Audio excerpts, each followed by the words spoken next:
sociales de Centro de Memoria, Paz y Reconciliación y de la Secretaría de Educación.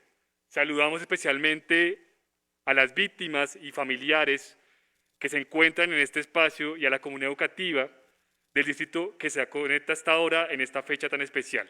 Colombia, en el marco de la Ley 1448 de 2011, reconoció las afectaciones que el conflicto armado interno ha dejado en las más de 9 millones de personas y el compromiso de acciones de reconocimiento y reparación simbólica decretó que todos los 9 de abril se salió una jornada de conmemoración por lo vivido y ocurrido a lo largo de más de 6 décadas de violencia.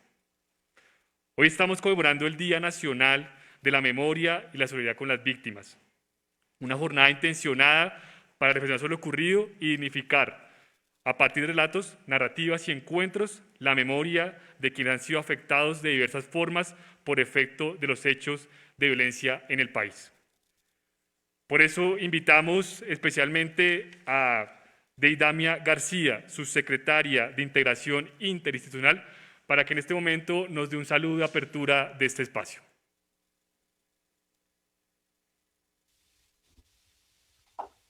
Supongo que sí. Sí, señora. Bueno, pues muy buenas tardes para todos y para todas. Deidamia García Quintero, subsecretaria de Integración Interinstitucional de la Secretaría de Educación de Bogotá. Los saludo hoy a todos y a todas, como lo hacemos todos los viernes en nuestros diálogos de saberes con la comunidad educativa. Hoy un diálogo supremamente especial en un día muy importante, el Día Nacional de la Memoria y de la Solidaridad con las Víctimas del Conflicto Armado. 9 de abril, fecha emblemática para la historia de Colombia y también para el presente de Bogotá y de nuestro país. Nosotros, desde la Secretaría de Educación, por supuesto, saludamos en nombre también de nuestra secretaria, Egna Bonilla, a todos los profes, ellos y ellas que están a esta hora en actividad presencial o conectados de manera virtual. Es una fecha supremamente importante en la que nos hemos unido con el Centro de Memoria para hacer esta actividad, el Centro Distrital de Memoria, Paz y Reconciliación, para hacer esta actividad que es una de las muchas en una larga lista de hitos de paz, de reconciliación.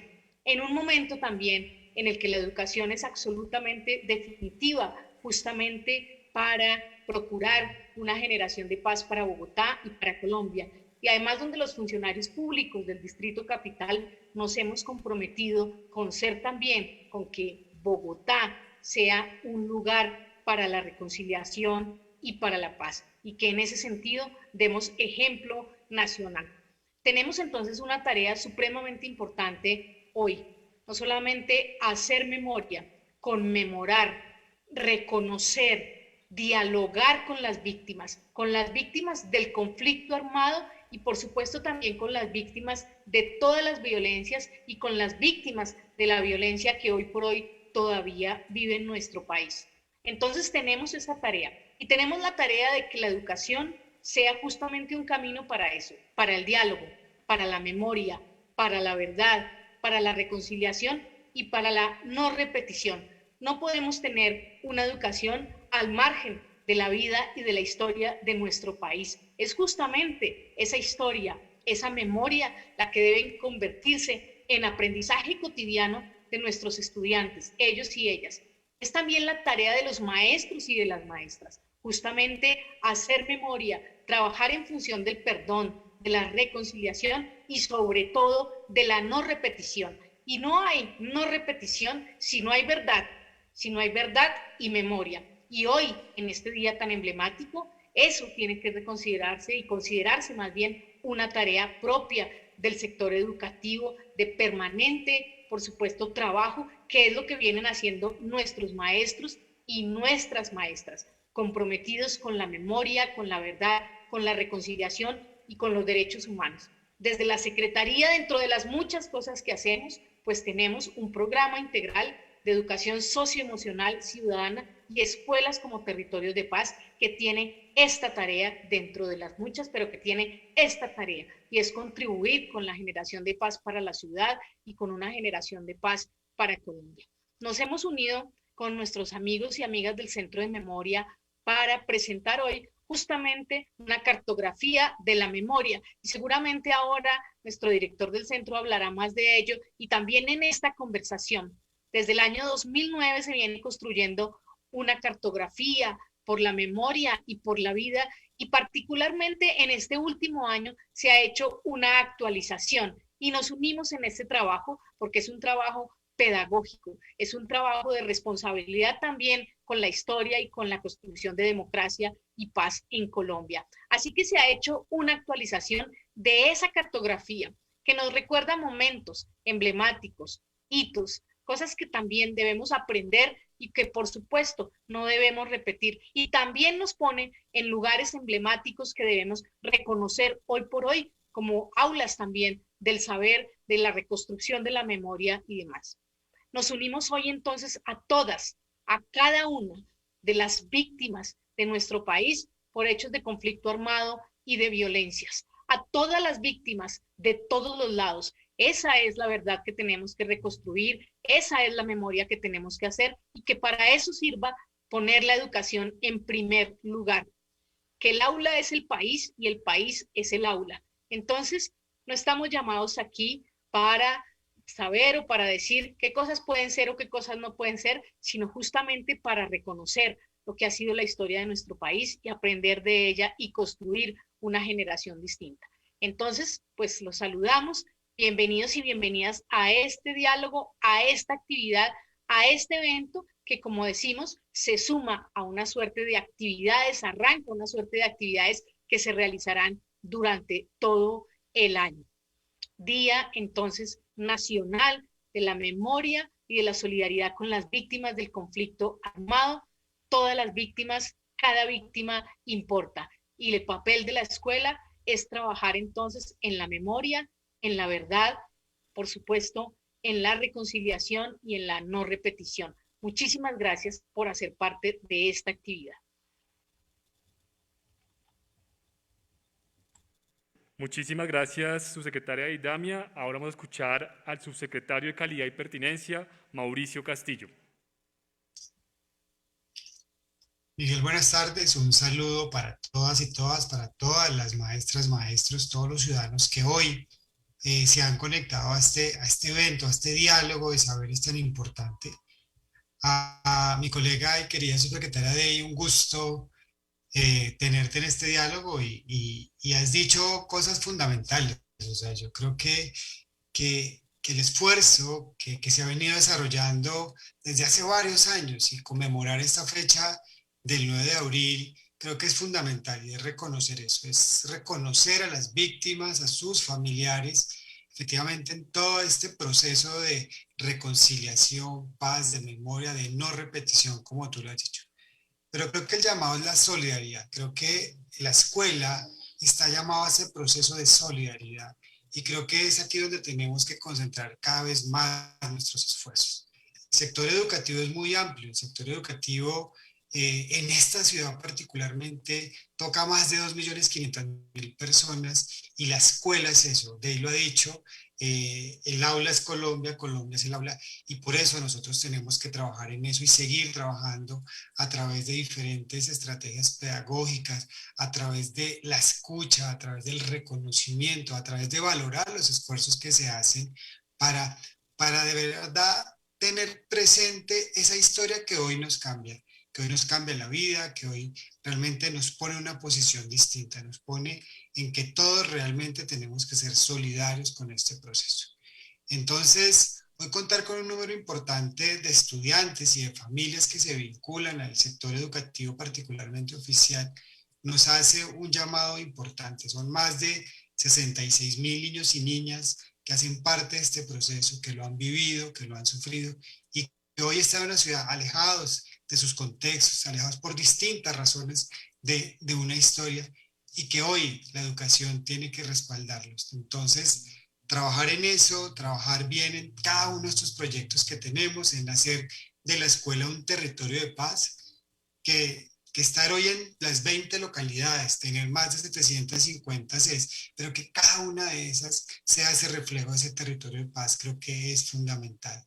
Es trabajar con toda la comunidad educativa, nuestras maestras y maestros hacen un trabajo fundamental con los estudiantes de todos los niveles educativos, porque es un proceso que se debe iniciar desde los más pequeños. Entonces, reconocer ese trabajo, reconocer hoy a las víctimas, reconocer este diálogo. Ahora vamos a tener un diálogo con unas personas muy especiales y es reconocer todo el trabajo que se viene realizando. En compañía del Centro de Memoria, Reconciliación y Paz de la ciudad, creo que son actores fundamentales que nos hacen ver las cosas del pasado, nos hacen ver efectivamente aspectos e hitos importantes que nosotros tenemos que analizar. Esa nueva cartografía, como bien lo decía ahí, bueno, nos invita a eso, nos invita a hacer procesos pedagógicos, nos invita a tener un navegador pedagógico seguramente, una manera de reconocer y navegar la ciudad de una manera distinta, de una manera eh, en la que todos esos hitos y todos esos hechos de alguna manera han marcado la historia de la ciudad. Entonces, la invitación es a esa solidaridad, a seguir trabajando con las víctimas, para las víctimas también, porque es la mejor manera de poder realmente solidarizarnos en este proceso. Ya vamos a cumplir estamos cumpliendo el 5.º año de las firmas de los acuerdos de paz y todavía seguimos teniendo hechos que lamentar. Entonces, somos nosotros desde el sector educativo, los servidores públicos llamados a eso, llamados a brindar oportunidades a que nuestros estudiantes, los y las estudiantes, los maestros y las maestras, realmente tengamos esos procesos de reconciliación, no repetición, pero de memoria que creo que es fundamental. La memoria nos marca, tenemos que entenderla, tenemos que conocerla y lo más importante, no repetirla.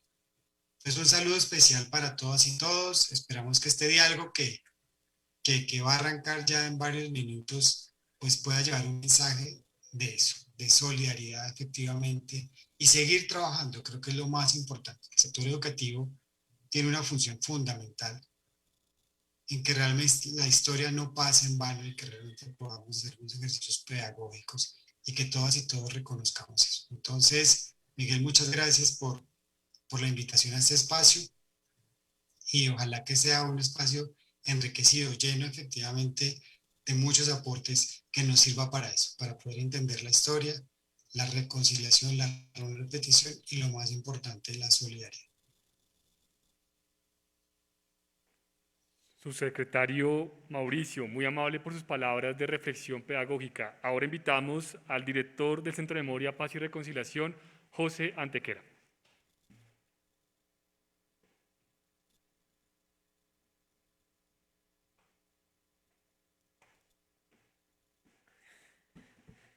Muy buenas tardes para todos y para todas. Es muy emocionante estar aquí en el Día Nacional de la Memoria y la Solidaridad con las Víctimas, pudiendo realizar esta actividad. Y para arrancar, en primer lugar, quiero saludar a muchas personas, si ustedes me permiten. Quiero saludar en primer lugar al equipo del Centro de Memoria, Paz y Reconciliación, que estuvo antes de nosotros. Saben que el centro se inauguró en el 2012, empezó a construirse en el año 2008. En Bogotá, en este lugar en donde ustedes están, había un cementerio de pobres y de nenes que tuvo que ser exhumado para que el centro pudiera existir. Y desde el 2008 existe la cartografía de la memoria de Bogotá.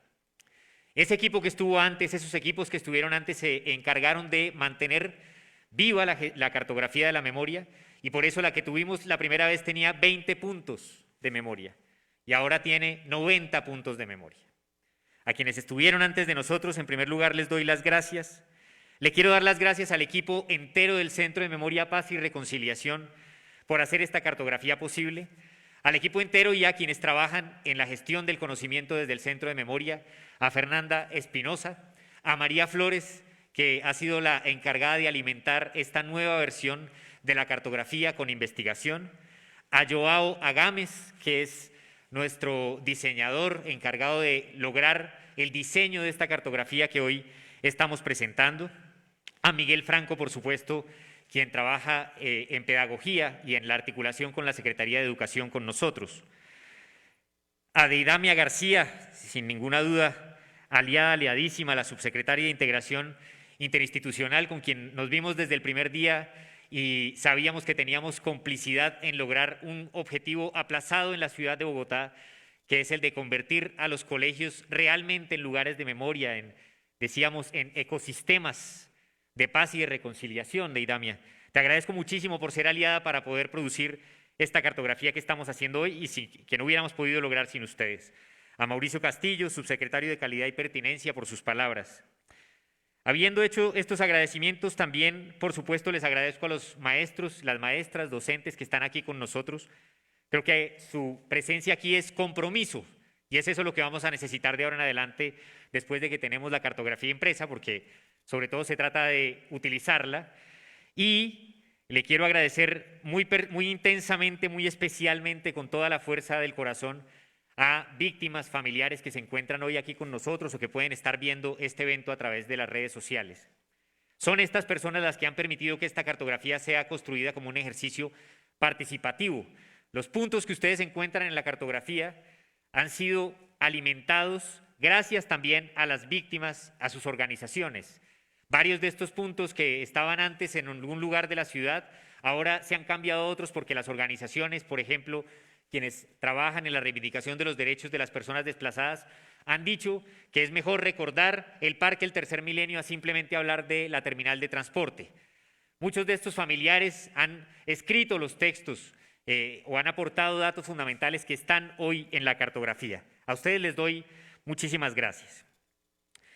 Creo que es muy feliz y al mismo tiempo paradójico, también desde cierto punto de vista un poco absurdo, que hoy, todo el día, si se han fijado y si han podido tener la oportunidad de escuchar la emisora La W, ha existido un debate acerca de si los maestros, los docentes, maestros y maestras deben enseñar la historia del conflicto en los colegios. Esta polémica se ha inaugurado a partir de que una profesora les puso en un examen a unos alumnos a que dieran cuenta de sus conocimientos acerca de los llamados falsos positivos. ¿Qué es un falso positivo? ¿Cuántos falsos positivos hay? ¿Quiénes han sido juzgados y responsabilizados por falsos positivos? Y se ha abierto una polémica porque un senador considera que esto es adoctrinamiento.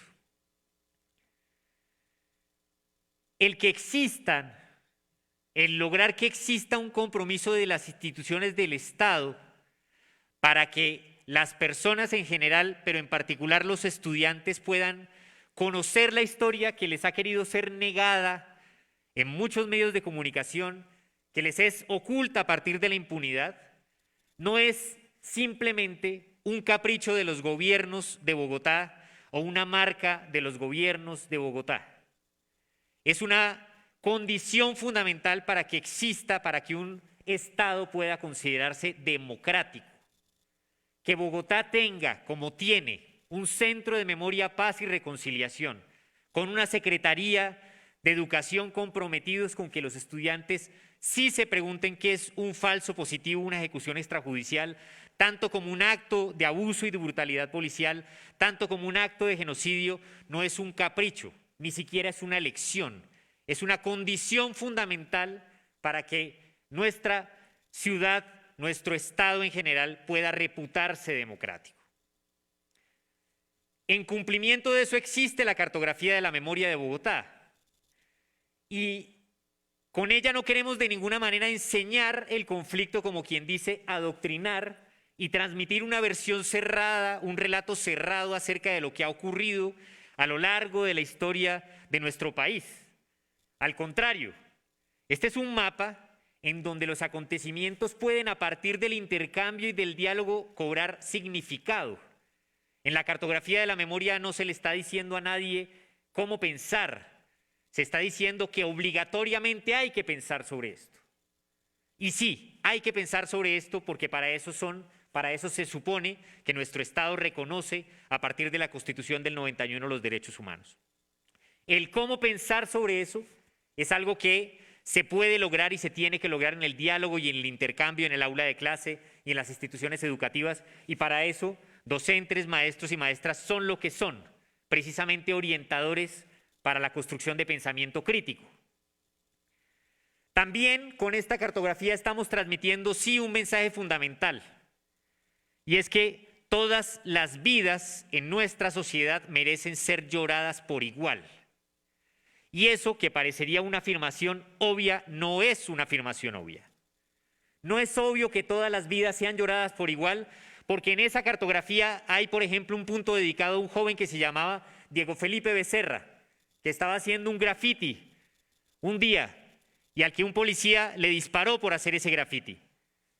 Y su familia no tuvo derecho a llorar públicamente a este joven como lo que es, un joven violentado en sus derechos, sino hasta muchos años de lucha.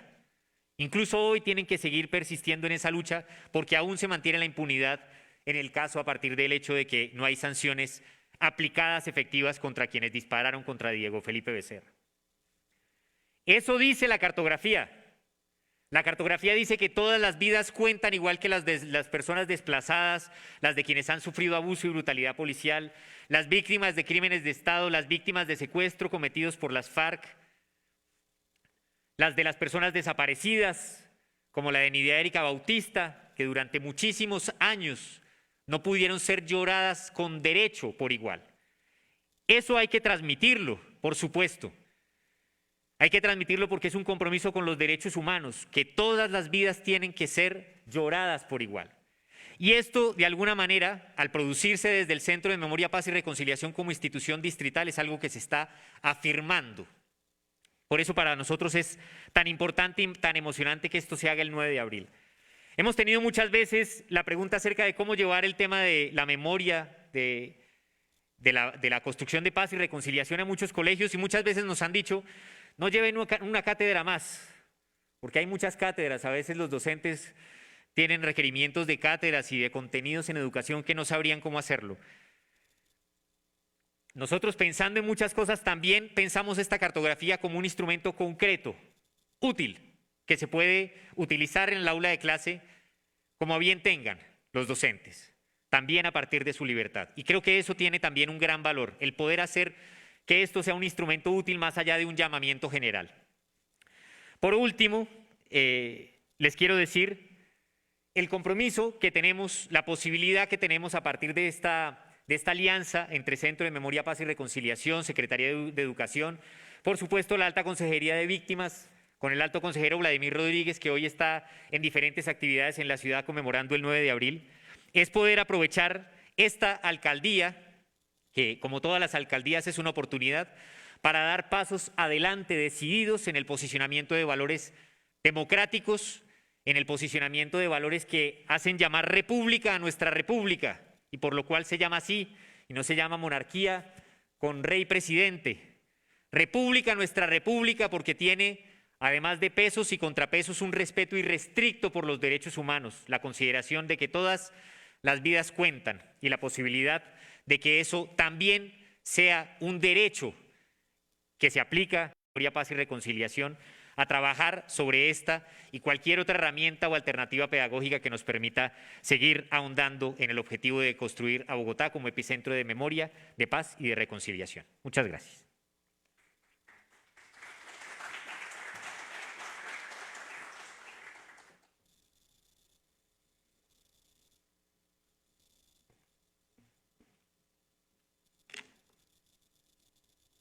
José Antequera, director del Centro de Memoria, muchísimas gracias por esas palabras que nos permiten reflexionar profundamente por la implicación que tiene la memoria en la escuela, pero también en la vida, en la ciudadanía y en la política pública.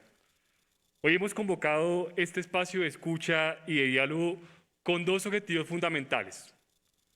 Por un lado, pensarnos críticamente los colegios como lugar de memoria para construir paz. Y en segundo lugar, lanzar a la ciudad de Bogotá la cartografía de la memoria Bogotá Ciudad Memoria. Para eso hemos acordado un espacio de diálogo de saberes. Invitamos a Lorena Torres, hace parte del equipo de Pedagogía de Memoria, Paz y Reconciliación y Migraciones de la Dirección de Inclusión e Integración de Población, para que se acerque acá al espacio y sea la moderadora de este conversatorio. Invitamos también a Gloria Esa Salcedo de Pedraza, madre de Carlos Pedraza. Gloria ha dedicado su vida a trabajar en organizaciones sociales sin ánimo de lucro que apoyan a familias empobrecidas. Es integrante del movimiento de víctimas de crímenes de Estado y desde entonces ha luchado contra la impunidad y reclamado verdad y justicia por su hijo. Carlos Pedraza, egresado de la Pedagógica, defensor de derechos humanos, fue una persona que trabajó por la vida, por la educación y también hizo parte del Movice. Invitamos también al profesor Edgar Maecha, del Colegio La Estancia San Isidro Labrador, de la localidad de Ciudad Bolívar. El profe Edgar es licenciado en Educación Artística, egresado de la Universidad Distrital Francisco José de Caldas, magíster en Filosofía de la Universidad Rosario, y se ha dedicado durante sus últimos años a trabajar las cartografías de la memoria, de la vida, de la cotidianidad con sus niñas y niños del colegio.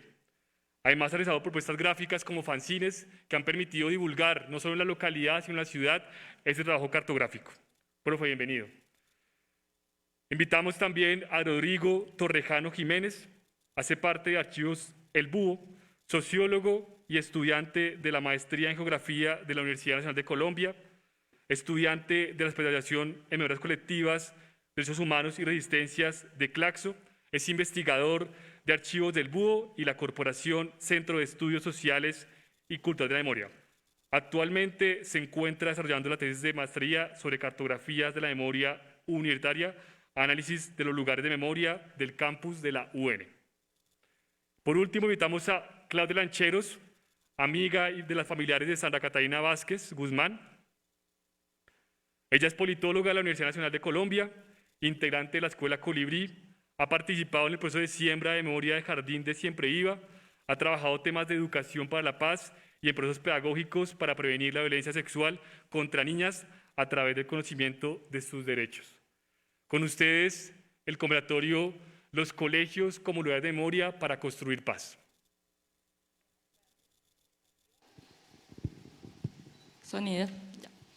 Buenas tardes para todos y todas. Bueno, primero que todo agradecer la oportunidad de estar aquí en el Centro de Memoria, Paz y Reconciliación.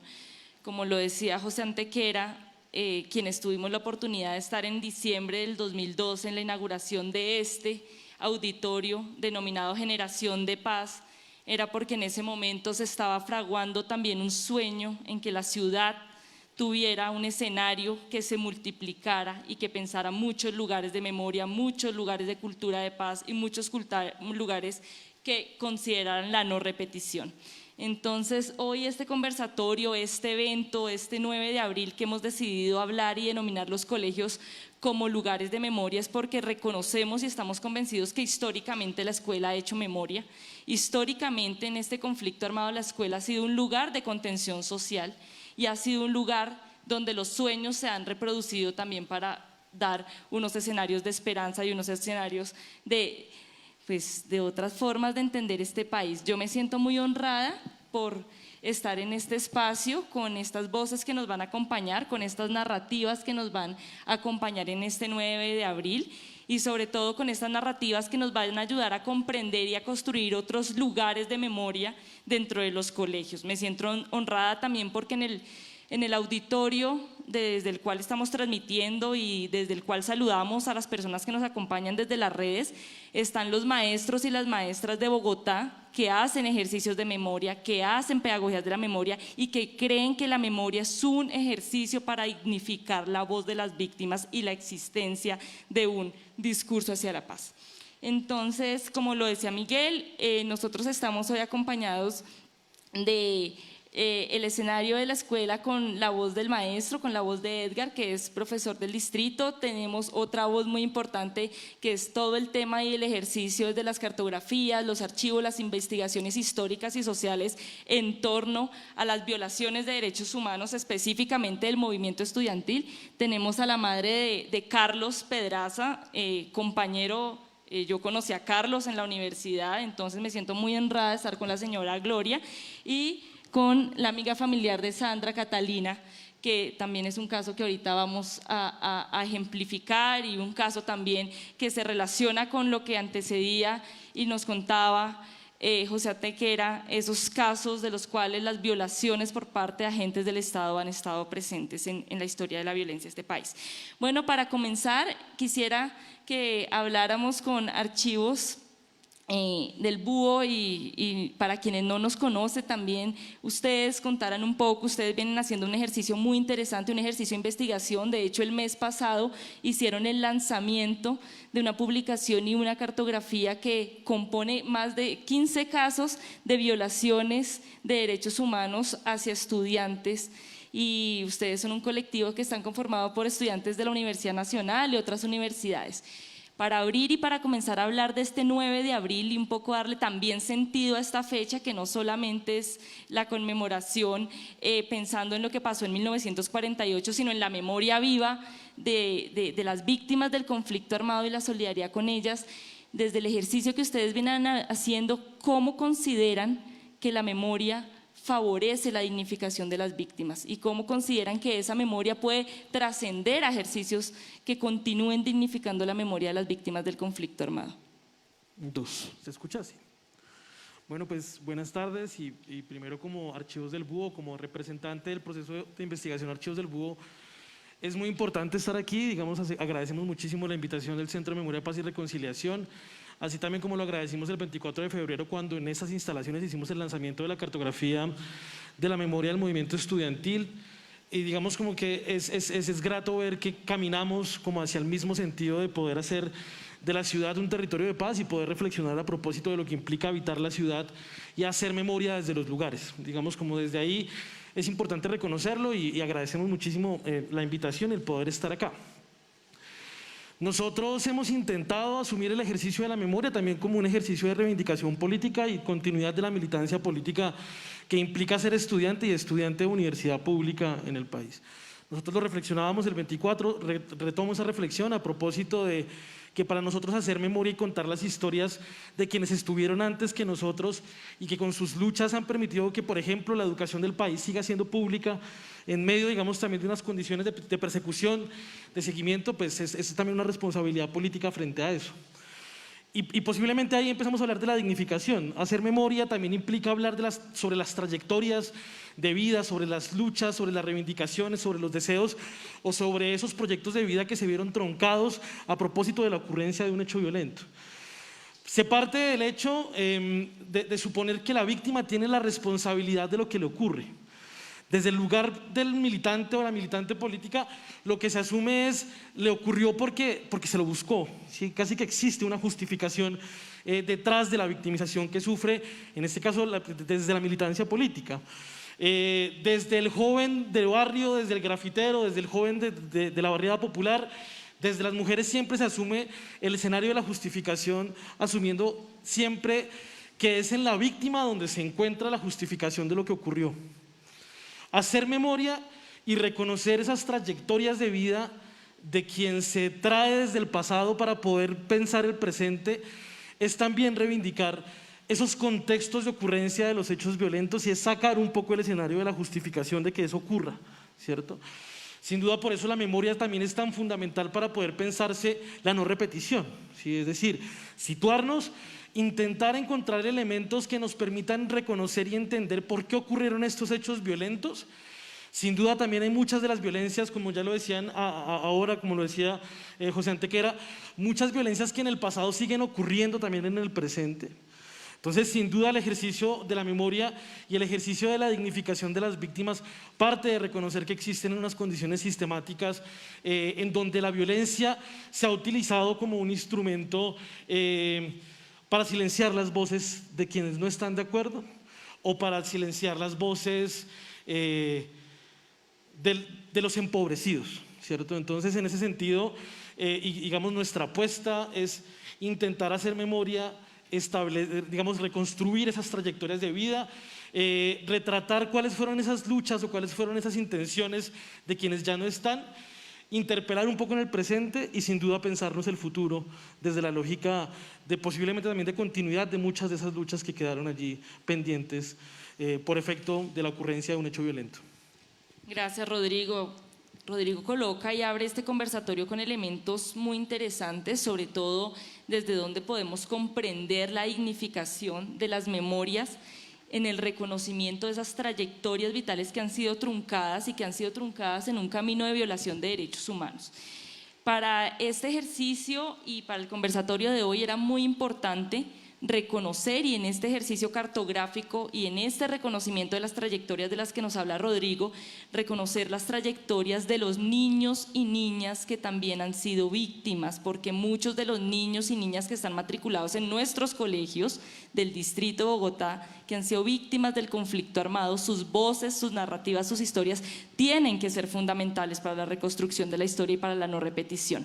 Por eso hemos invitado al caso a una de las amigas de Sandra Catalina Vázquez, una niña que para 1993 tenía 10 años y fue asesinada en una de las estaciones de policía de Bogotá, una estación de policía del centro de Bogotá, y frente a lo cual la familia de Sandra el día de hoy, por hechos que no cumplieron el debido proceso judicial, entiende que hay impunidad y reclama una impunidad.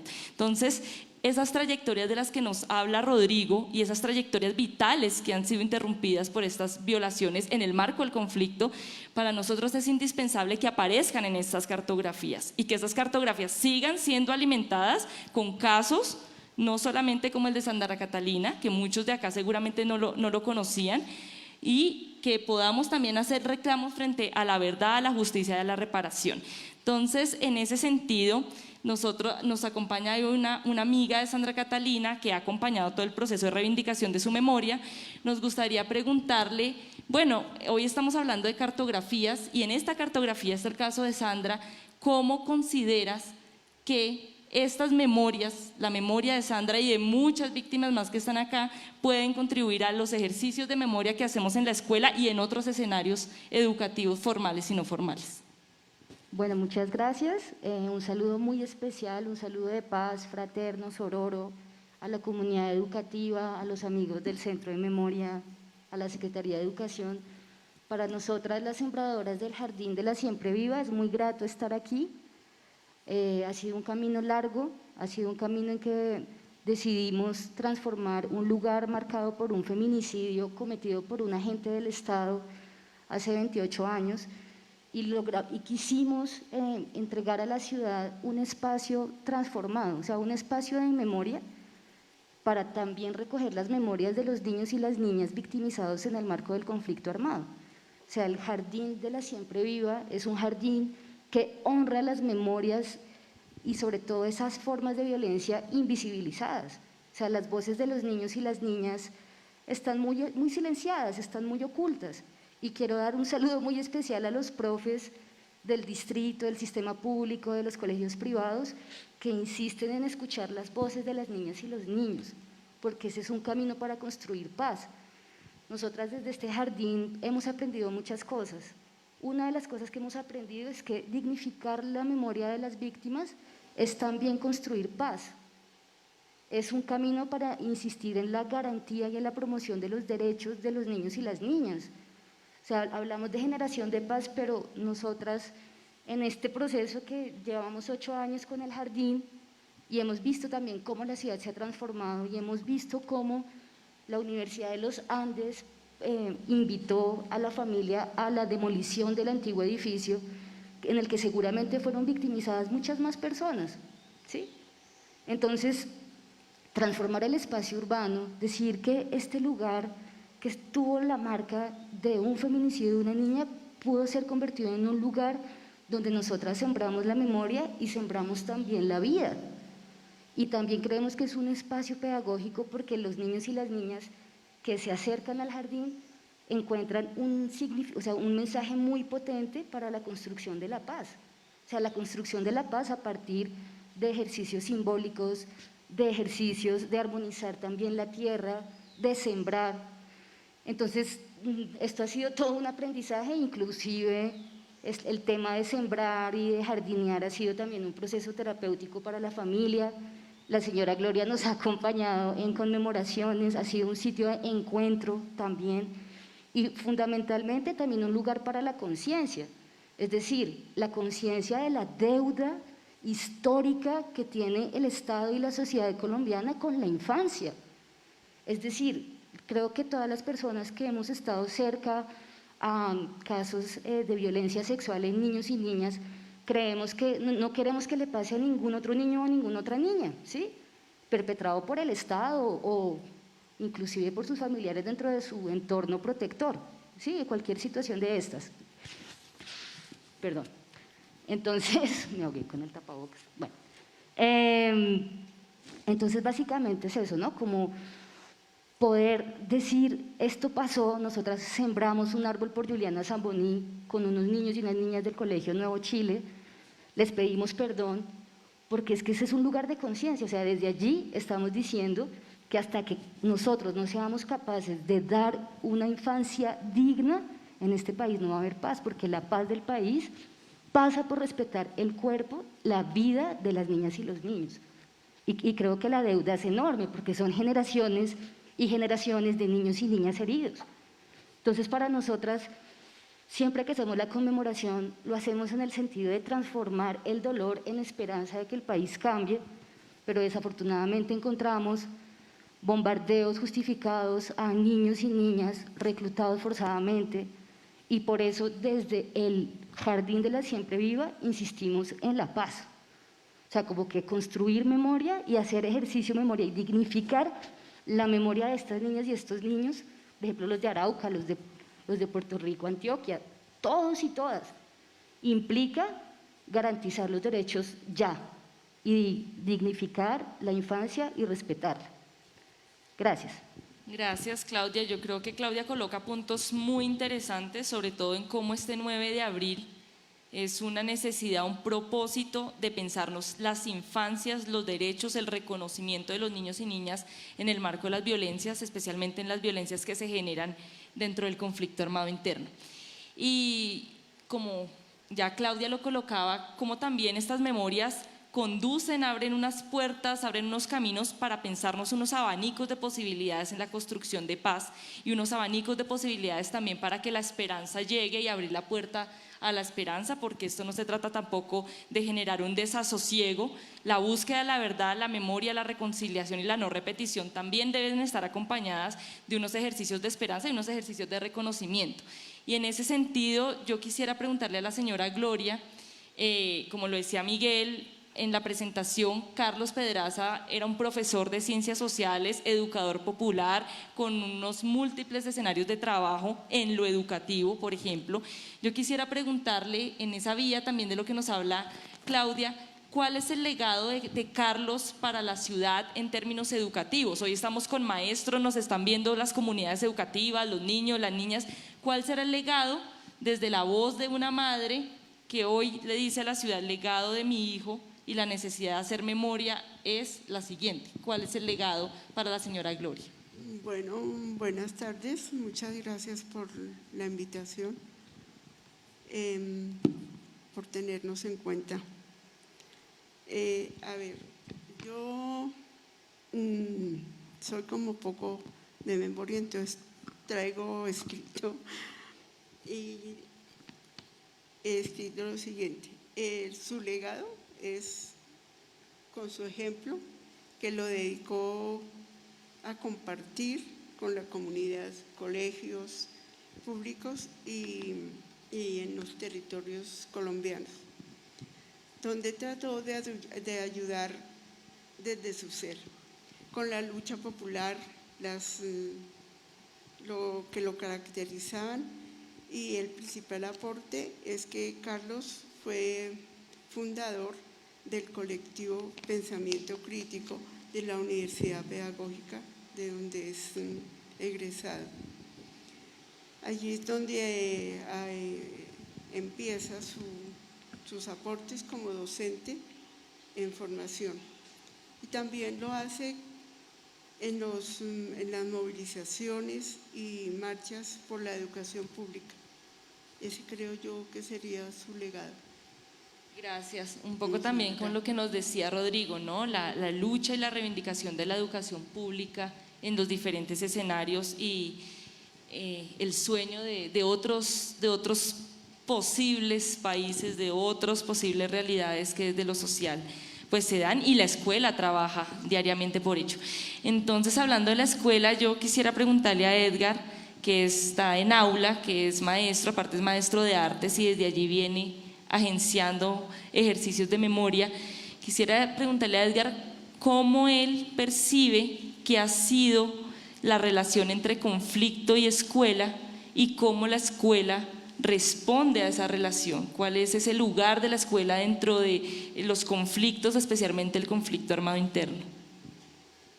Bueno, antes de iniciar, pues buenas tardes, muchísimas gracias por la invitación a mí, al Centro de Memoria, a la Secretaría de Educación, a ti por moderar, a los panelistas, de verdad que, hombre, qué calibre de conversación y qué perfiles los que hay acá sentados, me siento sumamente honrado. Yo creo que lo primero que tenemos que empezar a entender es cuál es el papel de la escuela en Colombia. Desde la Ley General de Educación se estipula que la escuela tiene una función y es de alguna manera no solo educar, sino permitir que los sujetos que integran el sistema educativo tengan la posibilidad, después de salir de la escuela, de consagrar una vida, de vivir un modelo de vida, la vida que ellos quieran construir. Después de la Constitución del 91, la educación se vuelve un derecho fundamental, es decir, que el Estado tiene la obligación de garantizar una educación de calidad para los niños. Y empiezo mi intervención porque quiero que empecemos a entender realmente cuál es el contexto en el que se desarrolla la educación pública en Colombia, que no es el mejor. En nuestro país hay zonas donde la única presencia del Estado es una escuela veredal o una escuela pública. Y el único agente del Estado que está para atender las necesidades de la comunidad es un docente. Y acá día a día nosotros los docentes vemos cómo se nos estigmatiza, se nos señala en los medios de comunicación, en la radio, por el mismo gobierno, desconociendo toda una labor que de verdad es titánica, porque somos los maestros los que debemos recoger toda esta atomización que ha dejado la guerra en el país. En el caso específico de Bogotá, nosotros tenemos casi que a diario estudiantes que llegan desplazados de alguna región del país y de otros países, porque no somos los únicos países con conflictos internos. Nosotros, en el caso mío particular, que trabajaba en bachillerato en primaria, yo he tenido que recoger estudiantes en mis aulas con problemas de abuso, chicos que han visto cómo desmembraron a los miembros de su familia frente a sus ojos, porque en este país pareciera que para los actores del conflicto no es suficiente matar a las personas, sino que tienen que traumatizar al resto. Y hemos tenido que empezar desde los colegios y el maestro en un ejercicio de sanación que obligó a reconfigurar el ejercicio mismo de la profesión docente, porque es que nosotros ya no solamente impartimos conocimiento, tenemos que entender que ese sujeto que está ahí frente a mí es un universo y que tengo que abordarlo de diferentes maneras para empezar a ayudarle a entender a él cuál es su realidad y cómo la puede transformar. Porque es que este niño que está siendo abusado sexualmente está sentado al lado del niño que ha sido desplazado, está sentado al lado del niño que es hijo del policía y está sentado al lado del niño que tiene papá y mamá. Ese es el país que tenemos y esas son las aulas a las que los maestros nos debemos enfrentar todos los días. Entonces, el papel de la escuela en este momento ha sido de reconfigurar no solo el núcleo de la familia, sino también el núcleo social, en un ejercicio de creación de convivencias, de reconocimientos, pero sobre todo de sanación. Y créanme que no es fácil cuando uno empieza a hacer esto y empieza también a mediarlo a través del conocimiento. Entonces, creo que la dificultad más grande que ha tenido que enfrentar la escuela es que es la primera que tiene que recibir los problemas sociales del país. Los problemas que ninguna entidad gubernamental atiende los debe atender la escuela y los debe resolver, así no tenga cómo hacerlo, pero debe hacerlo. Bueno, pensaba en todas las aulas que tenemos en los colegios, no solo en los colegios de Bogotá, sino en los colegios de Colombia, las aulas diversas y con esa diversidad también de escenarios, de realidades, de violaciones, de problemáticas, pero también con esas posibilidades de reconstruir y de reparar simbólicamente, ¿no? La escuela nos lo dice la ley 1448, que es la misma ley que reconoce hoy el 9 de abril como el Día de la Memoria y la Solidaridad con las víctimas del conflicto armado. Es la ley que nos dice que la escuela está llamada a hacer ejercicios de memoria y es la ley que nos dice que la escuela tiene una responsabilidad con la reparación simbólica de esta sociedad. Entonces, lo que nos dice Edgar nos coloca en un contexto también que nos invita a pensar los cómo, ¿no? Las múltiples posibilidades de pensarnos cómo hacer y cómo seguir construyendo pedagogías de la memoria, cómo seguir pedagogizando los recuerdos, pedagogizando el olvido y pedagogizando el presente. Entonces, en ese sentido, yo quisiera, Rodrigo, ustedes han realizado un trabajo de investigación, pero también de múltiples formas se podría entender que han realizado procesos de pedagogías de la memoria con comunidades universitarias, con comunidades académicas, y hoy estamos aquí colocando los colegios como unos lugares de memoria. Nos gustaría que desde su ejercicio, desde su experiencia, desde lo que han construido y han tejido con Archivos El Búho, nos pudieran contar cómo consideran que en la escuela podemos seguir haciendo pedagogías de la memoria. ¿Qué ideas ustedes nos traen? ¿Qué ideas ustedes nos pueden compartir para favorecer los ejercicios de memoria desde el trabajo de archivo, de indagación, de perspectiva que viene realizando este colectivo? Bueno, partir del hecho de decir que no somos docentes en Archivos del Búho, que no somos expertos en pedagogía y que es bastante desobligante preguntarle como desde la posición del experto a quien no se enfrenta a la tarea tan difícil de hacer aula y de hacer escuela, ¿no? Entonces, pues bajo esa salvedad y pidiendo todas las excusas posibles, primero, y lo quería decir ahora, pero se me pasó, hay que hacer un reconocimiento porque estamos en un momento bastante difícil y hacer escuela en medio de la pandemia, en medio de la virtualidad, ha sido posiblemente una de las cosas más complicadas. Hablo sobre todo pensando en mi madre, que es docente, y que posiblemente mis luchas y mis trayectorias de vida tienen que ver con ese ejemplo permanente que ella ha implicado en mi vida, empezando por ahí. Dos, no podemos hacer escuela si no hay condiciones mínimas, por ejemplo, de regreso a las aulas, y creo que en estos momentos se ha venido exigiendo desde los distintos escenarios de la escuela de no volver a retornar si no existen unas condiciones mínimas de retorno digno y de protección para quienes ejercen esa tarea, como lo decía el profe Edgar ahora, de enfrentar y de suplantar o de hacer Estado en condiciones de abandono totales. Haciendo esos dos reconocimientos, pues bueno, yo creo que hay un elemento fundamental y es que no existe memoria, no existe la posibilidad de hacer memoria si no existe comunidad política. A propósito de también lo que decía José Antequera ahora, del debate y de la reflexión alrededor de la pregunta y del cuestionario sobre los falsos positivos. ¿Qué temor le tienen en este país a generar escenarios de discusión para la construcción de comunidad política? Porque es que no podemos hacer lugares de memoria si no existe acción sobre el espacio que estamos habitando. Es decir, el campus de la Universidad Nacional de Colombia no podría ser considerado un lugar de memoria como está en la cartografía que se entrega hoy, si no existiera un movimiento estudiantil que está presto a hacer ejercicios prácticos de apropiación de la memoria, de reconocimiento, de marcación, de identificación de esos lugares y de apropiación también de esas luchas. Entonces no podemos hacer escuela, por ejemplo, y no podemos pensar en la escuela como lugar de memoria si no aportamos a que se construya comunidad política alrededor del ejercicio permanente de la formación y de la escuela. Hay una reflexión también alrededor, por ejemplo, de los lugares de memoria como dispositivos de reflexión pedagógica.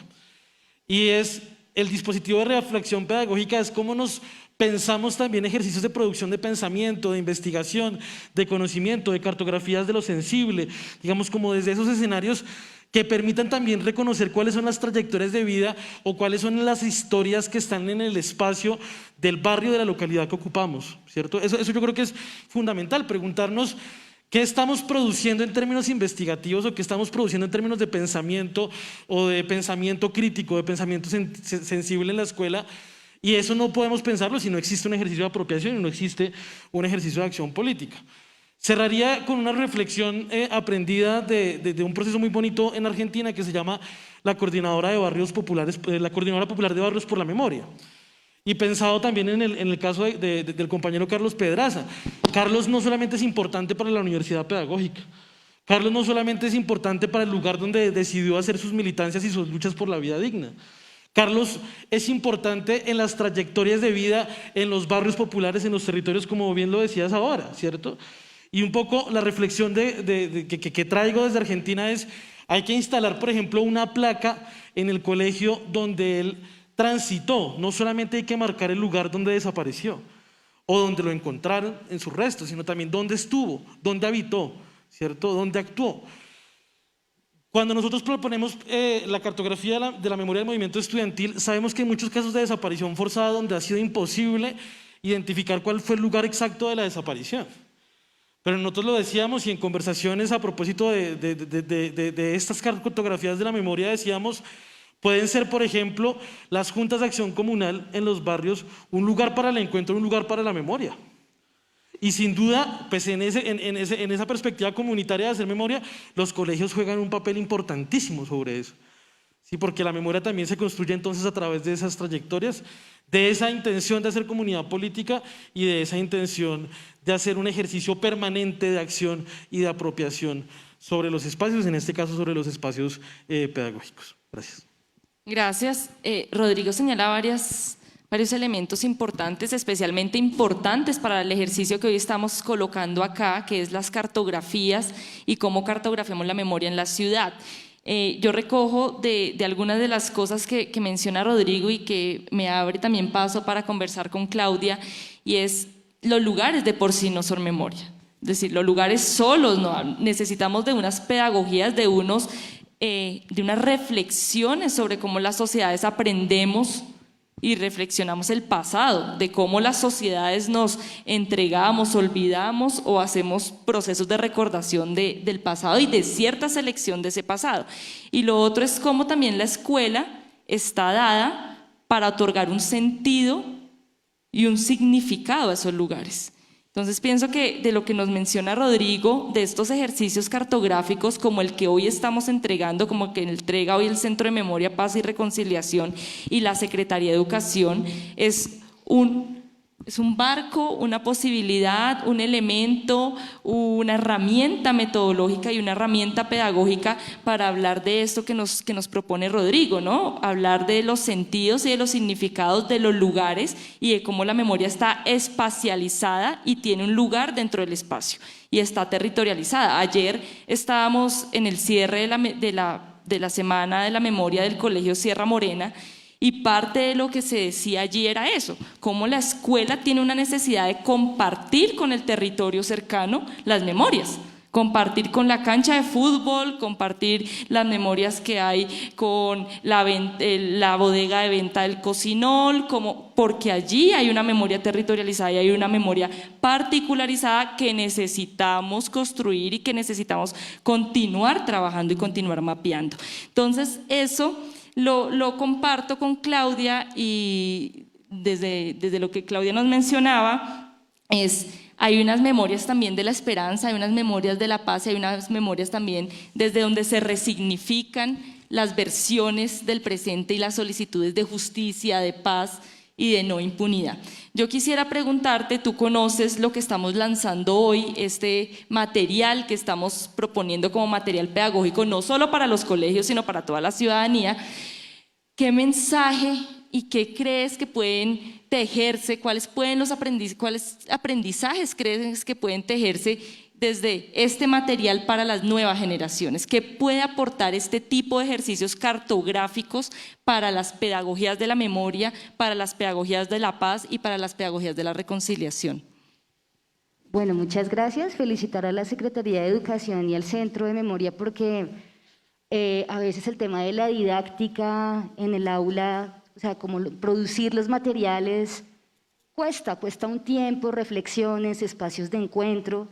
Y yo sé que esos profes hermosos, que desde acá en serio les mando un abrazo muy especial y lleno de mucha gratitud, que desde el aula insisten en la construcción de paz, desde la memoria. Entonces yo siento que es un instrumento muy potente. Además también la posibilidad de ver la ciudad misma como un espacio donde la memoria está viva y se transforma.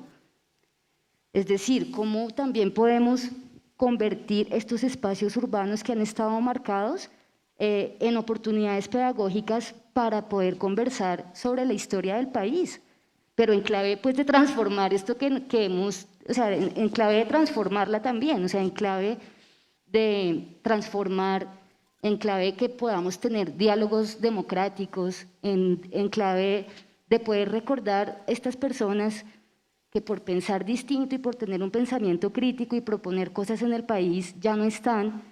Entonces, cómo poder pedagogizar estos hechos con los niños y las niñas, pero en el sentido de que hay que insistir en ese propósito de construir paz en nuestra sociedad, o sea, de poder dialogar, ¿sí? De tener mínimos acuerdos, de respetar la vida, la vida de todos y todas, o sea, lo que decía José ahora, todas las vidas merecen ser lloradas por igual y dignamente, ¿sí? Entonces yo siento que son oportunidades para reflexionar, para crear nuevas metodologías y también me parece muy importante y también, mejor dicho, a todas esas personas que insisten en construir paz desde las aulas, es muy potente también ver cómo la escuela se convierte en un escenario para transformar las realidades de sus entornos. Y la memoria puede ser un camino para transformar esto. Es decir, puede ser un mecanismo para activar la participación de los jóvenes, ¿sí? De los niños y las niñas, para escuchar la voz de los niños y las niñas, para saber ellos qué país quieren, qué sociedad quieren, ¿sí? Entonces, pues felicitarlos porque de verdad siento que es un ejercicio de que mencionan, pasamos de 20 a 90 puntos, entonces son 90 oportunidades pedagógicas, pero para mirar el pasado, pero en clave de lo que también se nos viene ya y de lo que está pasando ahora en el país, es decir, hablar de memoria y de paz en este momento histórico del país es urgente, ¿sí? Y pues yo reitero las felicitaciones y la admiración a los docentes, a las docentes, que aún en medio de estos ataques de adoctrinar a los estudiantes, siguen insistiendo en fortalecer el pensamiento crítico, porque es que así es que vamos a poder realmente transformar este país.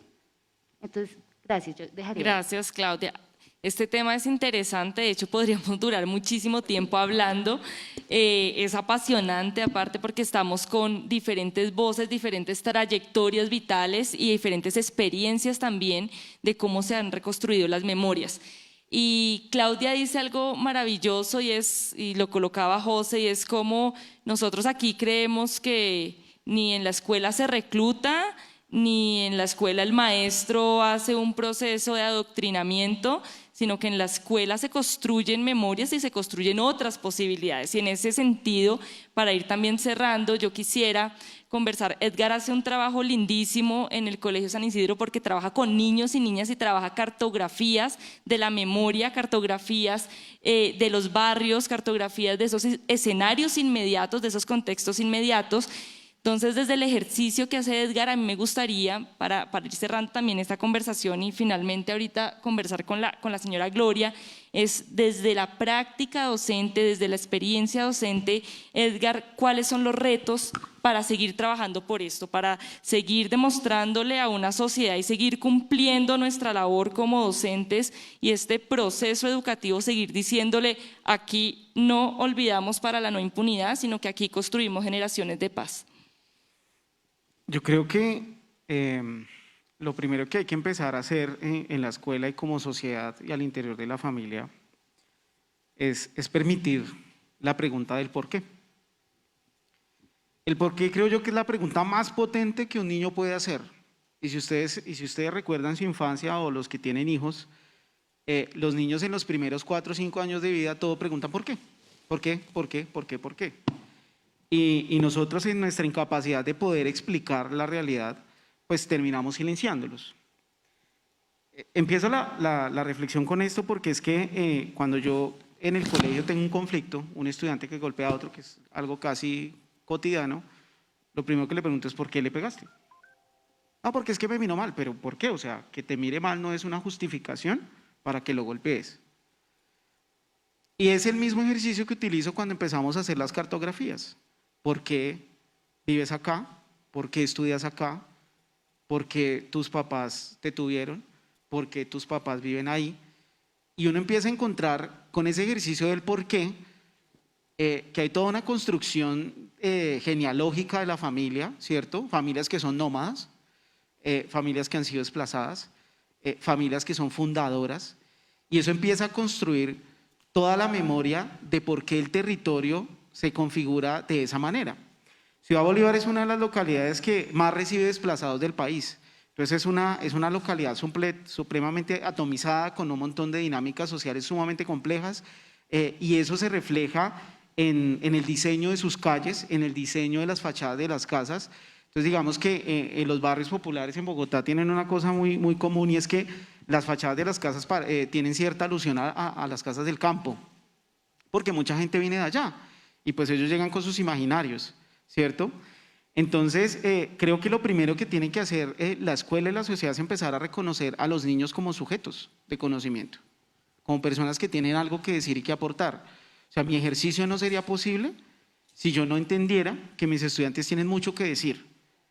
Yo simplemente soy un mediador y creo que ese es el papel más importante del maestro en la escuela. El docente es un facilitador. El docente es un facilitador de conocimiento, es un facilitador de la acción, es un facilitador de la convivencia y es un facilitador de la sanación. Créanme que si el docente fuera un dogmatizador como lo quieren ver, no tendríamos el país que tenemos. Eso se los aseguro.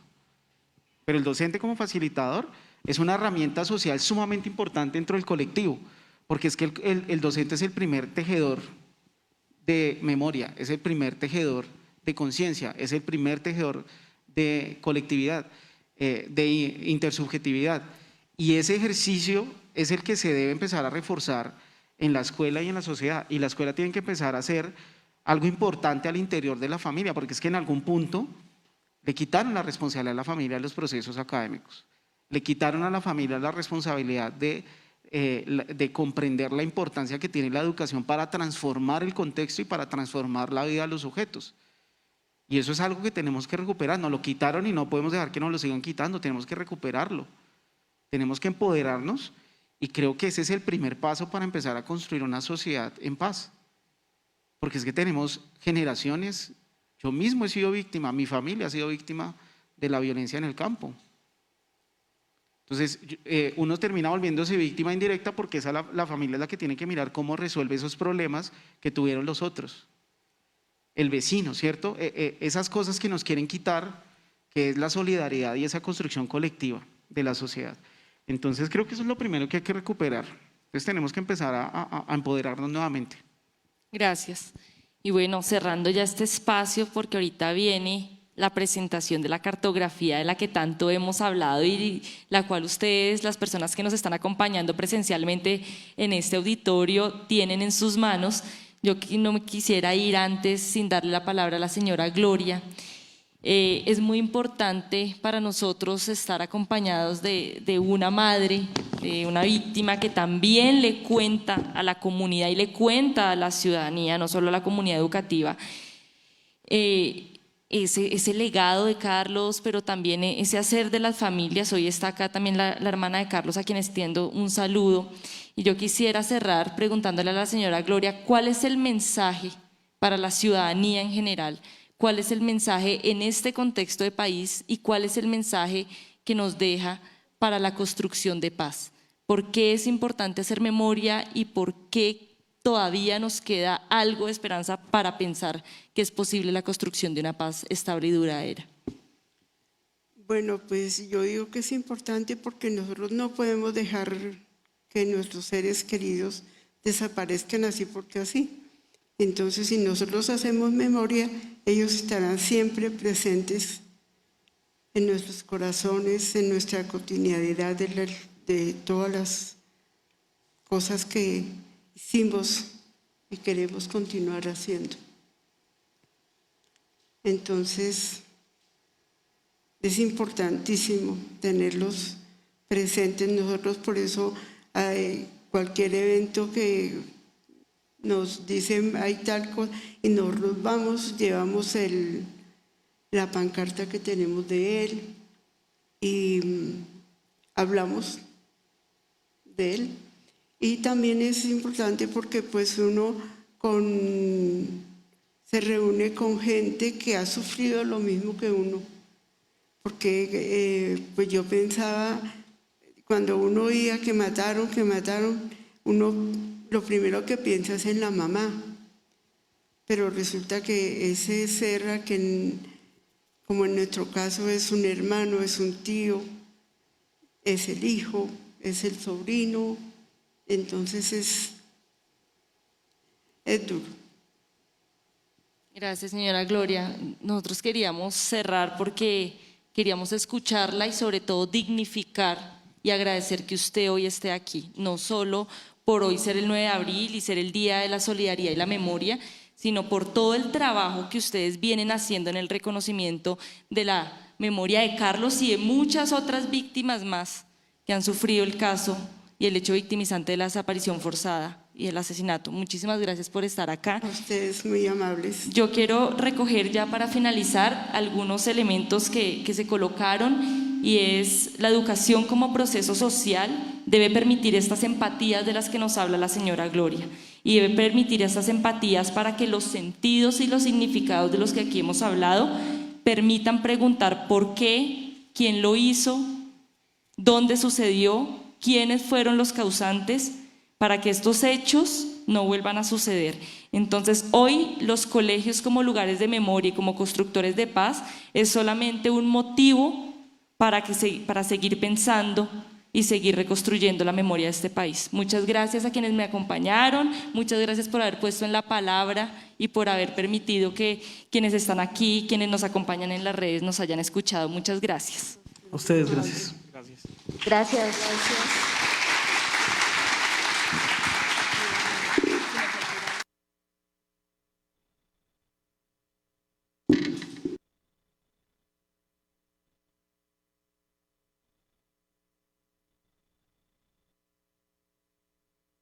Ahora vamos a ver un video de la cartografía de la memoria para que eso nos permita reconocer esta narrativa pedagógica y ustedes puedan escuchar y ver el mapa de la cartografía de la memoria.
Quimi generó impacto, sentimiento y reconocimiento al pueblo en Benacatío, su justa lucha, genera sensibilidad. Esa es la percepción que me da por crear un colegio con ese nombre. Me imagino que fueron mucho el apoyo de aquí en la ciudad de Bogotá,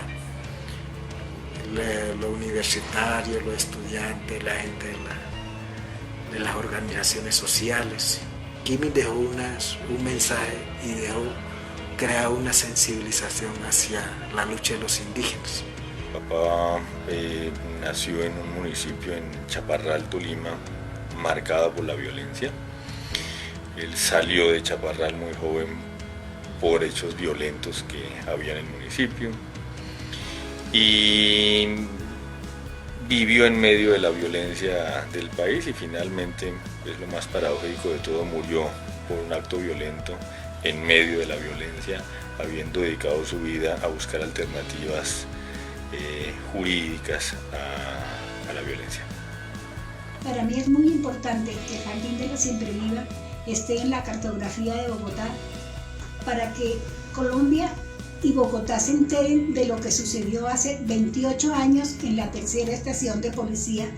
Mi nieta fue víctima de un agente de la policía, fue violada y asesinada. Entonces, este sitio, el Jardín de la Siempre Viva, es en memoria de ella y de todos los niños y niñas que han sido víctimas de abuso sexual y otra clase de crímenes. ¿Por qué es importante reconocer el asesinato de los civiles en una cartografía? Primero, porque fueron líderes comunitarios, políticos, que lucharon por sus ideales, que lucharon por el bienestar de una comunidad, que lucharon por tener una paz, una tranquilidad en su territorio.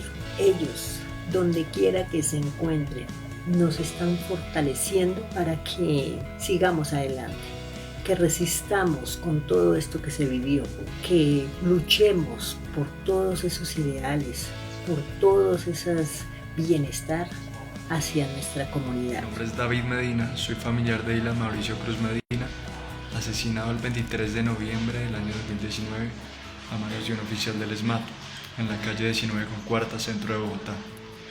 Es importante reconocer ese lugar de memoria porque visibiliza la violencia estatal y sistemática que cegó los sueños y el proyecto de vida de Dylan y de muchos otros como Nicolás Neira, Johnny Silva, y lamentablemente aquí me quedaría toda la tarde nombrándolos a todos. También pido respeto para el espacio de mi sobrino y que no siga el memoricidio en su espacio. Es importante reconocer el caso de Carlos Alberto Pedraza Salcedo en la cartografía de memoria de Bogotá, porque una de sus luchas fue visibilizar la memoria de las personas desaparecidas y asesinadas por el Estado, para que las familias de estas personas fueran reconocidas como víctimas. Es por esto que hace parte del Movimiento Nacional de Víctimas de Crímenes de Estado. Realiza la base de datos del proyecto Nunca Más, pertenece al Congreso de los Pueblos y al movimiento político de masa social y popular del Centro Oriente colombiano. Un joven de apenas 33 años de edad, licenciado en Sociales de la Universidad Pedagógica Nacional, donde fue pionero del pensamiento crítico.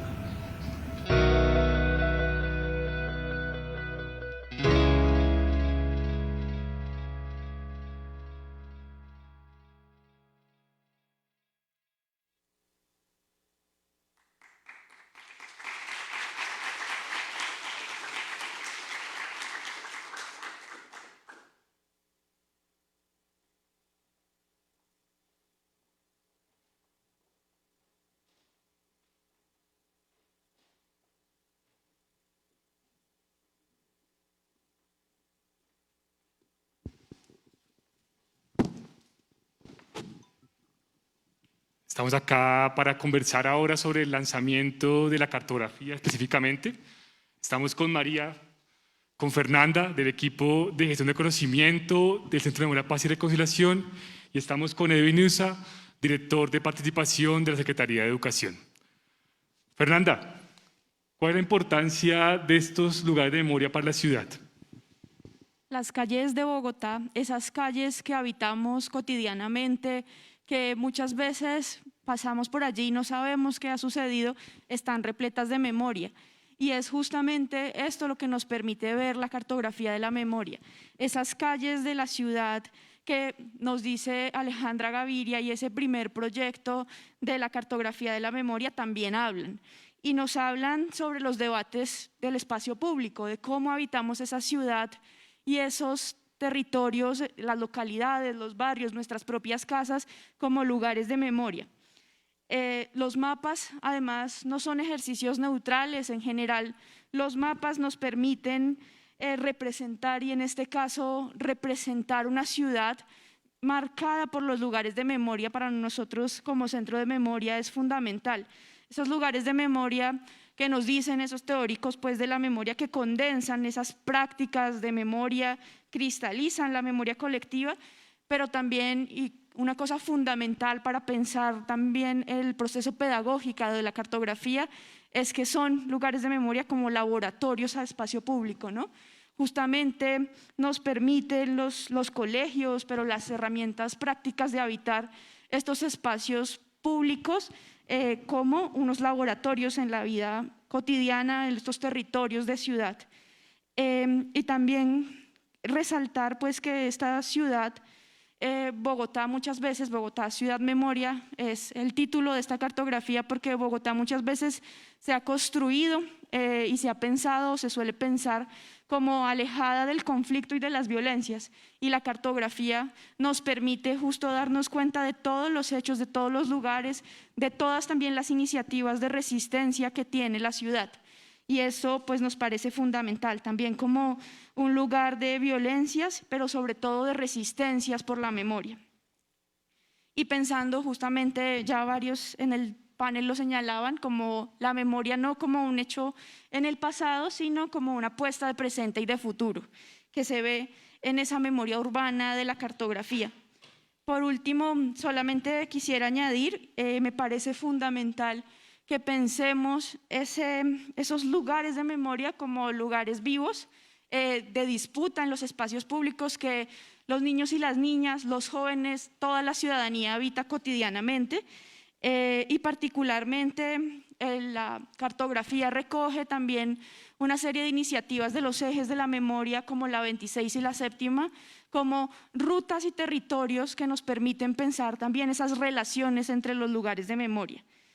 Y escenarios y lugares como el de Gaitán o el de las Madres de Soacha, que también están allí presentes y nos muestran esas disputas tan de hoy, por ejemplo, 9 de abril, o la discusión que nos señalaban al principio también de si se debe o no hablar en los colegios de las Madres de Soacha y de los casos de los falsos positivos. Gracias, Fer. Es una posibilidad para preguntarnos e interpelarnos esta cartografía. Como vimos en el video y como lo contó José Antequera al principio de este espacio, ha venido cambiando y ha venido en movimiento. Ha cambiado de 20 puntos, ahora tenemos 89 y un 90º punto que está abierto para que la ciudadanía también piense ese lugar de memoria. María, ¿cuál ha sido ese proceso de reconstrucción de esta versión de cartografía que le mostramos a la ciudad? Gracias, Miguel. Buenas tardes para todos y todas las personas que nos ven hasta ahora por las redes del Centro de Memoria, la Secretaría de Educación y también en este espacio del Centro de Memoria, Paz y Reconciliación. Agradecer y saludar nuevamente a los familiares de las víctimas que nos acompañan el día de hoy. Yo quería contarles muy brevemente, Miguel, cómo fue este proceso, digamos, cuáles son algunos de los cambios que hemos incorporado con respecto a versiones anteriores, que más que cambios son ampliaciones y un fortalecimiento de este ejercicio colectivo que ya lleva 13 años de trabajo, como podríamos ver en el video, de varios equipos del Centro de Memoria que han venido trabajando con familiares y organizaciones para que esta cartografía sea realidad.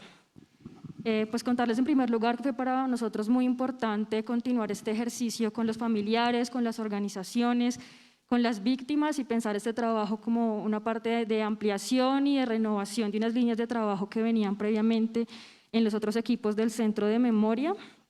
Y pensamos que este ejercicio continúa ampliando y reconociendo actores sociales muy importantes para esta ciudad, como son los dirigentes sindicales, los líderes sociales y políticos, los y las firmantes de paz, los jóvenes, las lideresas y los defensores de los derechos de los sectores sociales LGBT, los niños y niñas víctimas, las mujeres y por supuesto los lugares de memoria de la ciudadanía que recientemente también han venido vinculándose y fortaleciéndose en la ciudad.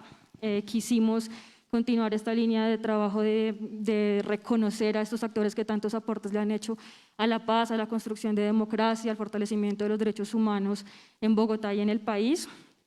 En tercer lugar, contarles que hicimos también un ejercicio de ampliación del mapa para reconocer al sur de la ciudad de manera mucho más potente. Aparece entonces Ciudad Bolívar y Usme con nuevos casos, y también habíamos identificado pues una deuda general que tenía el ejercicio de la cartografía, que era el reconocimiento del Sumapaz como un territorio de Bogotá, como un territorio de paz, como un territorio de memoria, que ahora aparece en la cartografía, y que esperamos que justamente nos permita seguir trabajando alrededor de ese territorio. Y por último, contarles también que incluimos una nueva convención en la cartografía que tiene que ver con movilizaciones sociales por la paz y la democracia. En los ejercicios anteriores ya se habían reconocido varios ejercicios de movilización social en la ciudad muy importantes que nosotros quisimos destacar con una nueva convención y que incorpora casos muy importantes de movilización de las víctimas, como el que mencionábamos al comienzo de este espacio en el Parque Tercer Milenio, con toda la movilización de las víctimas de desplazamiento forzado por sus derechos en este territorio. Esos son, Miguel, como a grandes rasgos, las nuevas incorporaciones o los nuevos cambios y ampliaciones que tiene esta versión de la cartografía, que como les decía al comienzo, pues tuvo un trabajo muy importante de participación de distintos sectores y aquí internamente de los equipos del Centro de Memoria. Gracias, María. Como se dan cuenta, es un dispositivo pedagógico para la ciudad, en particular para maestros y maestras quienes hoy están acá presentes, que nos escuchan, y que ahí les contamos que hay más o menos 250 personas conectadas en las redes sociales de Centro de Memoria y de la Secretaría de Educación. Y este camino continúa, este camino no es ahora, el mapa es un mapa abierto, un mapa en proyección, un mapa que nos permite seguir problematizando, es un escenario de discusión y de posibilidades. Así que, Edwin, en el marco de esta articulación que tenemos con Secretaría de Educación y con la circular que se emitió hace poco de Hitos de Paz, ¿cómo ha sido este proceso de trabajo y qué viene en adelante también para el trabajo con colegios? Bueno, buenas tardes para todos y para todas. Lo primero que digamos quisiera comentarles a ustedes es que la Secretaría de Educación ha asumido un compromiso ético de posicionar a las escuelas como territorios de paz. Y eso significa que entendemos que la educación integral no solamente está orientada a fortalecer los saberes académicos tradicionales en términos de matemática, física, química, sino también en otras pedagogías que justamente aportan a la formación integral de los ciudadanos y ciudadanas que van o que están tomando el liderazgo de la ciudad y las transformaciones culturales que requiere este país y esta ciudad. Ese compromiso ético significa entonces que debemos posicionar la pedagogía de la verdad, la pedagogía de la memoria en el marco de las instituciones educativas y avanzar en una integración curricular de la educación socioemocional y ciudadana desde allí. ¿Por qué? Porque debemos reconocer la realidad en la que estamos viviendo, no negarla. Por eso la pedagogía de la verdad. Por eso debemos hablar en nuestras instituciones educativas de lo que ha sido la violencia en el país y de la cantidad de víctimas que ha generado de los diferentes lados esta violencia que se ha producido. Debemos fortalecer capacidades ciudadanas y socioemocionales como el pensamiento crítico, que nuestros estudiantes puedan tomar decisiones por sí mismos y por supuesto tomarlas de manera argumentada y fundamentada. Por eso estoy de acuerdo con lo que planteaba el profe de la Distri y colega respecto a cuál es el rol entonces de la escuela en el ejercicio de lo que estamos desarrollando. En el marco de eso entonces se propone la circular de Hitos de Paz. Y lo que decimos allí entonces es, ojo, porque no estamos hablando solamente de una fecha, estamos hablando de un proceso transversal pedagógico que desarrollado en los contextos escolares ayudan a fortalecer esas capacidades y ese trabajo en equipo y especialmente las transformaciones culturales que requiere esta ciudad. Y entendemos que las niñas, niños y jóvenes son sujetos políticos y críticos capaces de aportar a esa transformación cultural. No son sujetos pasivos, son sujetos con todo el potencial para llevar a cabo eso. Entonces, en esta circular, pues proponemos o básicamente orientamos las diferentes fechas que nosotros queremos hacer énfasis en las instituciones educativas y damos algunas pautas o lineamientos pedagógicos para desarrollarlo. Pero especialmente en este año 2021 hay 5 fechas o más bien 5 hitos que no podemos perder de vista. El primero de ellos es que en el 2021 se conmemoran 30 años de la Asamblea Nacional Constituyente. Este año, 30 años. Por lo tanto, es un ejercicio también de reflexión, de saber cómo ha evolucionado y qué ha pasado en el marco de estos procesos. Son los primeros 5 años del acuerdo de paz, del acuerdo para el cese de la guerra y el cese del conflicto que se estaba generando en nuestro territorio colombiano y que, por supuesto, aún vemos las secuelas que esto ha generado. La culminación de los 3 años de la Comisión de la Verdad. La culminación de la Comisión de la Verdad. ¿Cómo se va a posicionar la pedagogía de la verdad como un bien público? No es cualquier cosa, es un bien público que debemos posicionar y allí la escuela tiene un rol protagónico esencial en este proceso. Y pues en el marco de este año tenemos nuestra versión número 34 de la Semana de la Paz y la conmemoración que nos tiene acá el día de hoy de la solidaridad con las víctimas de los diferentes conflictos que se han presentado en este país. Entonces, por eso quisimos proponer una circular reflexiva, una circular que oriente a esa transformación cultural y, por supuesto, que posicione a las comunidades educativas como sujetos activos y protagonistas de la transformación que se requiere en la ciudad y en el país. Edwin, muchísimas gracias por darnos este, digamos, paneo de las circularitos de paz que pueden consultar en la Secretaría de Educación. Es importante reconocer, y yo creo que muchos están preguntándose en este momento, bueno, ¿y dónde descargamos esta cartografía, la memoria? O sea, ¿dónde la puedo encontrar? En este momento pueden ingresar a centromemoria.gov.co y van a encontrar un botón en el que dice descargar la cartografía de la memoria. Ahí hacen clic y fácilmente pueden descargar el PDF de esta cartografía y muy prontamente estaremos comunicando otros cambios que haremos en esta versión digital de la cartografía de la memoria. Aquí están los hitos que nos acaba de mencionar Edwin. Son 5 hitos que marcan, digamos, un trabajo con las escuelas. ¿Sí? Quiere decir que en esas 5 fechas estaremos trabajando colectivamente con docentes, estudiantes, familias. Habrán circulares, guías pedagógicas que permitirán en cierta medida pues, reconocer la voz de las víctimas, trabajar con la comunidad educativa y potenciar el trabajo en la ciudad. Además de eso, Nilson, la anterior, por favor. La siguiente. Ahí está. Además de eso, hemos planteado una estrategia pedagógica, una ruta pedagógica de acompañamiento. Quiere decir que vamos a trabajar no únicamente en estos hitos, sino que también trabajaremos con los colegios que tienen nombres de víctimas del conflicto social y político que están en Bogotá. Había ya algunos que se mostraban en el video de la cartografía, como el caso de Kimi Pernía. Estaremos trabajando con estos profes y esta comunidad educativa de la mano con sus proyectos. También estaremos acompañando acciones que se focalicen desde los colegios. Quiere decir que en este momento, como contaba Lore, esta semana se terminó la Semana por la Memoria en el colegio Sierra Morena y así en cada colegio hay múltiples acciones todo el tiempo están haciendo actividades que hablan de memoria, de paz, de reconciliación y estaremos desde Centro de Memoria y Secretaría de Educación acompañando y focalizando trabajos mancomunados y colectivos. También estaremos haciendo acciones puntuales con la cartografía de la memoria. O sea, la cartografía de la memoria sigue en movimiento, tiene vida, tiene testimonios, ha sido construida de una manera colectiva con las familias de las víctimas y esto quiere decir que los estudiantes, las estudiantes, profesores y profesoras y las familias tienen la posibilidad en esta herramienta pedagógica de conocer sobre el pasado, de problematizar y de plantear un futuro común para todos y para todas. Entonces, con esa estrategia y con este espacio, damos por terminado este escenario de trabajo, de diálogo, de saberes, de conversación, y le decimos a la ciudad que aquí está la nueva cartografía de la memoria, un espacio, una herramienta para que sigamos construyendo memoria, paz y reconciliación. Gracias a todos y todas por conectarse y un abrazo muy fuerte por parte del equipo del Centro de Memoria, Paz y Reconciliación. Muchas gracias.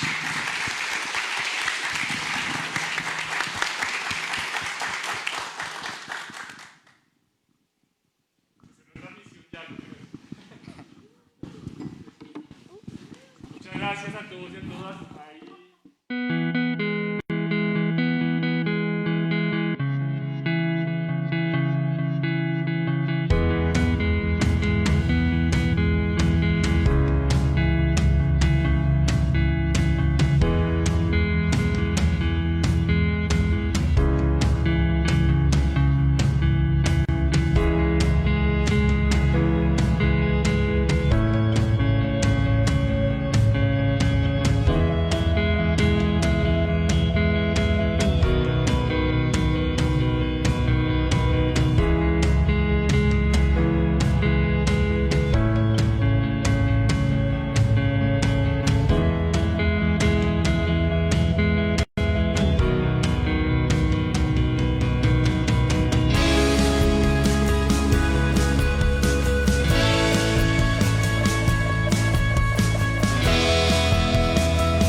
impacto sentimiento y reconocimiento al pueblo inderacatío su justa lucha, genera sensibilidad.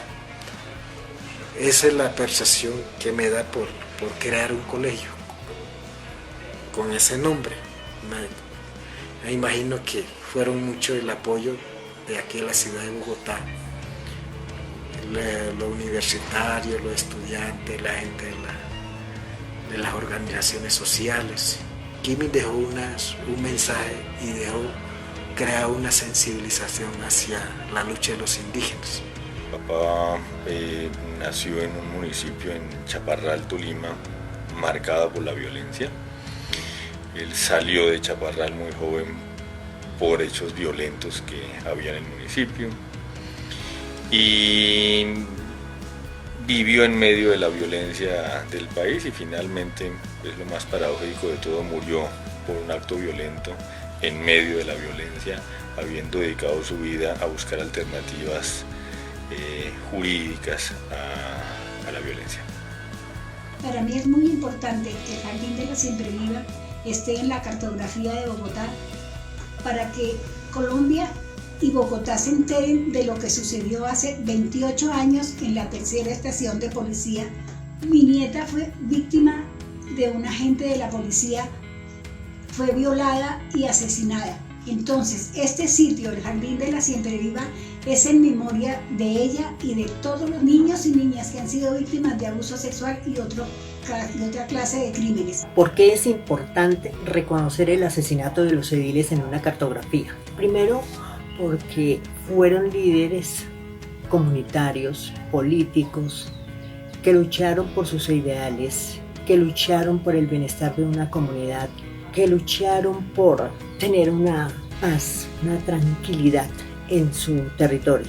Ellos, donde quiera que se encuentren, nos están fortaleciendo para que sigamos adelante, que resistamos con todo esto que se vivió, que luchemos por todos esos ideales, por todos esos bienestar hacia nuestra comunidad. Mi nombre es David Medina, soy familiar de Dylan Mauricio Cruz Medina, asesinado el 23 de noviembre del año 2019 a manos de un oficial del ESMAD en la calle 19 con cuarta, centro de Bogotá. Es importante reconocer ese lugar de memoria porque visibiliza la violencia estatal y sistemática que cegó los sueños y el proyecto de vida de Dylan y de muchos otros como Nicolás Neira, Johnny Silva, y lamentablemente aquí me quedaría toda la tarde nombrándolos a todos. También pido respeto para el espacio de mi sobrino y que no siga el memoricidio en su espacio. Es importante reconocer el caso de Carlos Alberto Pedraza Salcedo en la cartografía de memoria de Bogotá, porque una de sus luchas fue visibilizar la memoria de las personas desaparecidas y asesinadas por el Estado, para que las familias de estas personas fueran reconocidas como víctimas. Es por esto que hace parte del Movimiento Nacional de Víctimas de Crímenes de Estado.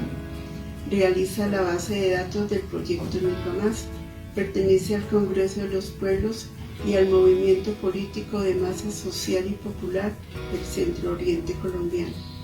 Un joven de apenas 33 años de edad, licenciado en Sociales de la Universidad Pedagógica Nacional, donde fue pionero del pensamiento crítico.